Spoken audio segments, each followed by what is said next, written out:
Exacto.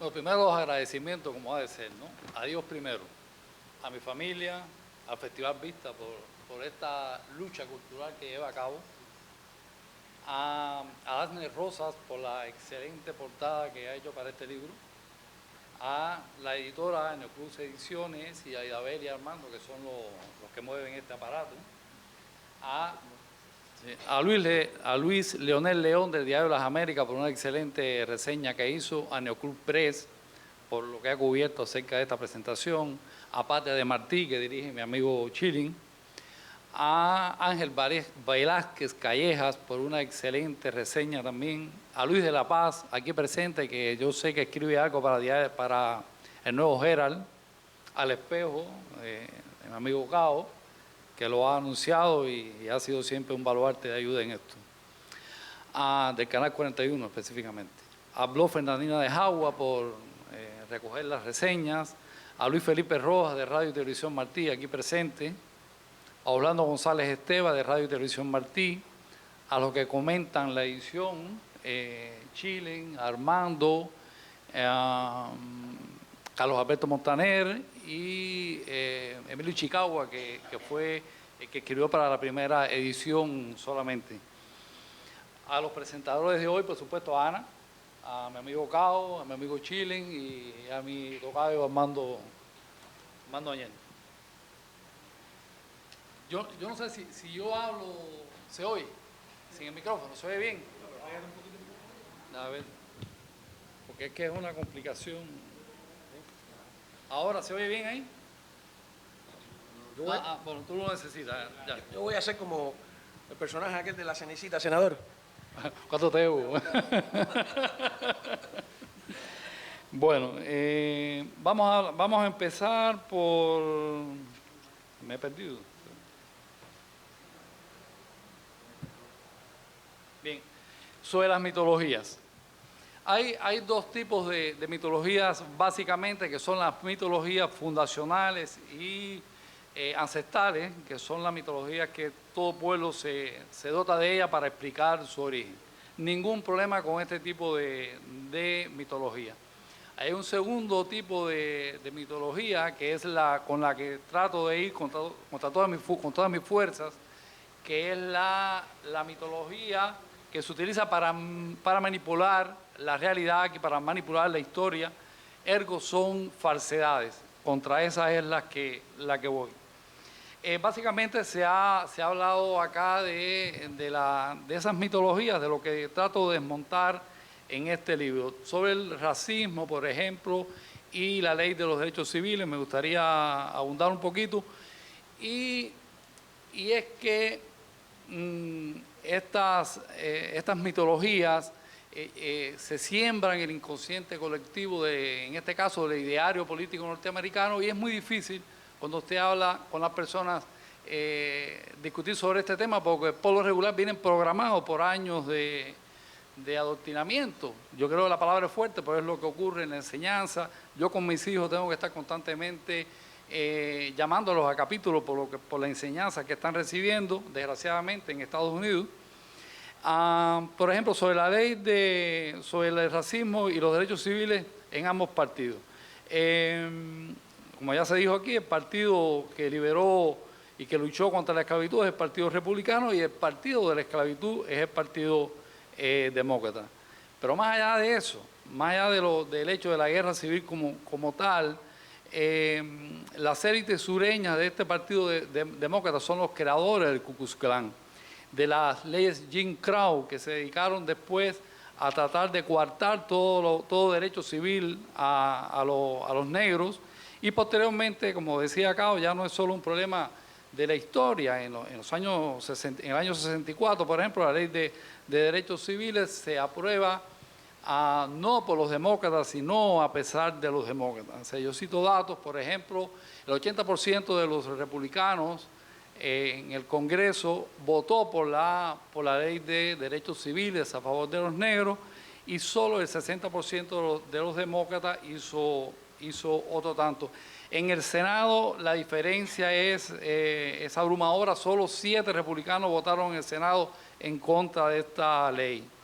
un dato interesante que, por ejemplo, el último senador vivo que fue miembro del Ku Klux Klan es un demócrata, es Robert Byrd.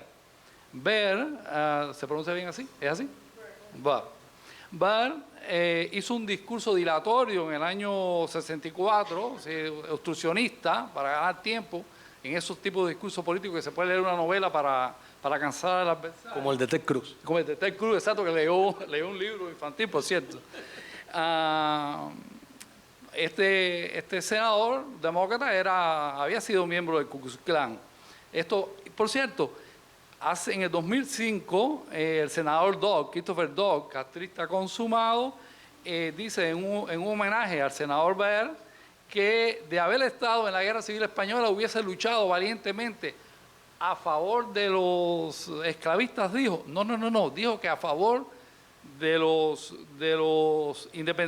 que daban la libertad a los esclavos, es decir, los republicanos. Es decir, que tiene el descaro de manipular no solo la historia, sino la historia de Byrd. Reagan, por ejemplo, fue el hombre que dio la única reforma migratoria que ha ocurrido hasta ahora, porque los demócratas hablan mucho de eso, pero no ha habido ninguna reforma, ni ha habido nada en ese sentido, excepto hablar. Yo en el libro expongo unos hechos, yo ni siquiera digo que la reforma migratoria sea buena o sea mala, a lo mejor no es ni buena, yo estoy hablando de los hechos. Es decir, por ejemplo, unos cuantos años después de eso, ya hay 12 millones de indocumentados, es decir, que no se trata de decir que lo que ocurre aquí sea bueno o malo, sino de plantear los hechos tal cual ocurrieron y de que un partido no se atribuya los méritos que son del otro. Y sobre todo, no vamos a votar por ningún partido ni por otro, sino que cuando usted va a votar por un partido, vote por las razones correctas. Si usted es contrario a los ricos, no piense que votando con los demócratas va a estar en contra de los ricos, porque este realmente, un estudio que cito en el libro, no hecho por mí, sino por estudiosos norteamericanos, que fueron por los distritos electorales, y los distritos mayormente demócratas son los que tenían la mayor cantidad de fluencia económica. Así que es un mito también, por cierto, todos estos multimillonarios de Hollywood son todos demócratas, curiosamente.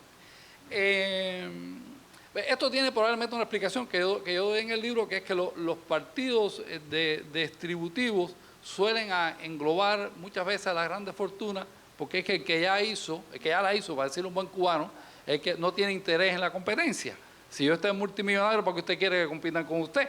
Usted quiere competencia, libre competencia, con usted es alguien de la clase media que quiere ascender en la escala social.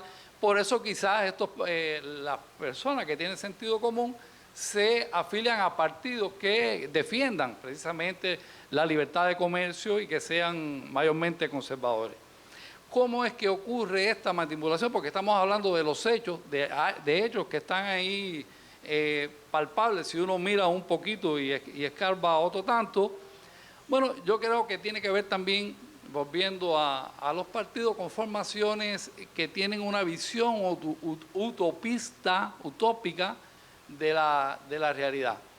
Este tipo de partidos que abogan por utopías, ya sabemos que el Partido Comunista es la excelencia de eso, y el Partido Nazi también, necesitan crear una realidad una realidad virtual, que nada tiene que ver con la realidad que vive uno día a día, monda y lironda.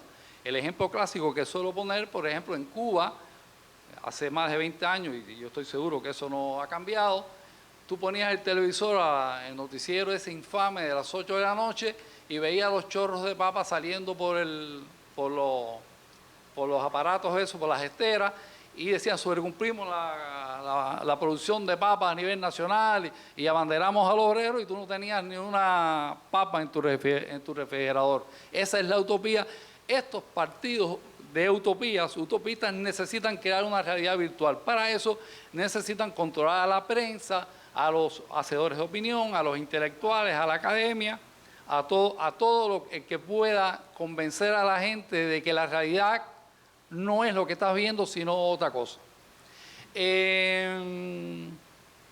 Este tipo de manipulación podemos darle un nombre, que es el marxismo cultural, pero yo creo que tiene un nombre más específico, que es el grancismo, de Antonio Gramsci, el filósofo italiano del siglo XIX, que contrariamente a Marx, que planteaba la toma del poder político, Gramsci planteaba que lo correcto y lo adecuado era tomar el poder en los centros culturales, en los circuitos del arte, en la prensa, en la academia, en la enseñanza, en los sistemas impositivos, en el sistema judicial. Bueno, exactamente lo que estamos viviendo hoy en Estados Unidos. Y decía Gramsci sabiamente que el poder político les vendría después como la manzana que cae del árbol.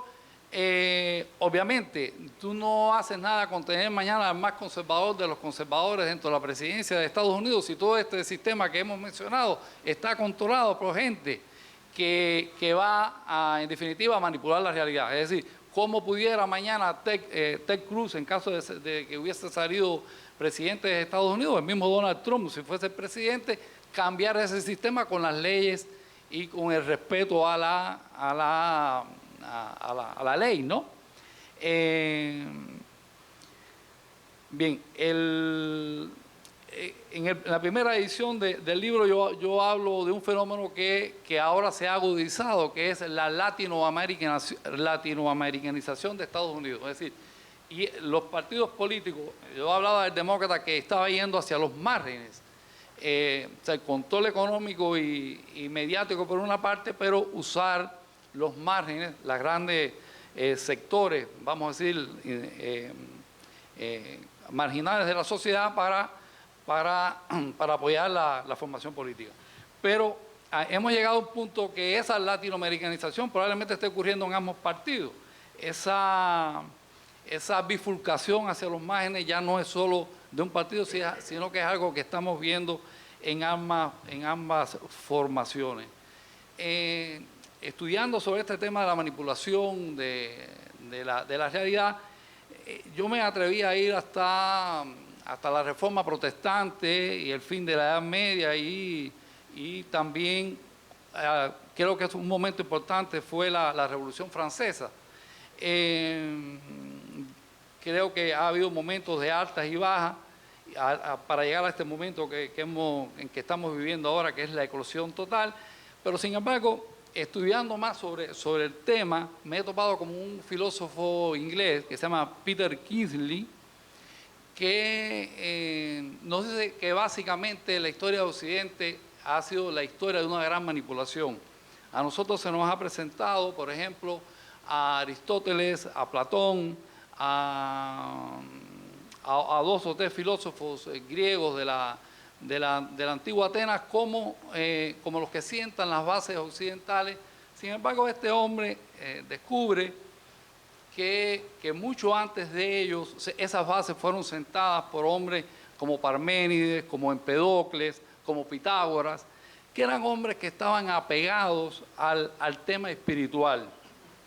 Eran hombres no tan racionalistas y cientificistas, pero que sin embargo sentaron las bases inclusive de la artillería antigua en la antigua Grecia, es decir, el uso de las catapultas y todo ese sistema que utilizaban los griegos para destruir fortalezas enemigas.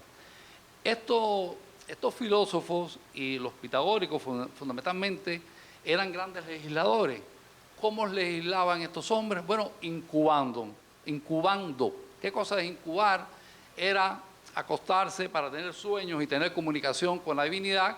Por cierto, algo que se ve también en el Antiguo Testamento con Moisés y los 10 mandamientos.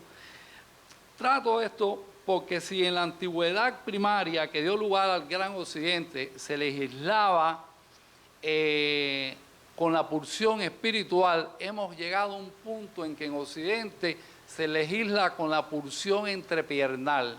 Si usted tiene un deseo, usted va a buscar que su deseo sea legislado, sea legal. Si a usted le gustan las corridas de toros, usted quiere que se hagan legales. Y si lo contrario, usted defiende a los toros, quiere que se ilegalice la corrida de toros. Y si a usted es hombre y le gustan los hombres, quiere que el matrimonio homosexual sea legalizado, y si le gusta el harén, pues también quiere que se legalice. Entonces, hemos llegado a un punto que se legisla en torno a pulsiones de instintos y deseos. Muy mal para Occidente y muy mal también para el descendimiento, pero no te estoy apartando, para el descendimiento de la sociedad. Ya. No te compliques, no te quiero complicar. Yo aquí estoy buscando apoyo. Entonces, bueno, básicamente esto, si hay tiempo, yo leería algo de la última, sobre el espíritu de la época. No sé si están aburridos o cansados, si hay tiempo para eso. O podemos pasar a preguntas y respuestas y entonces al final lees, ¿no?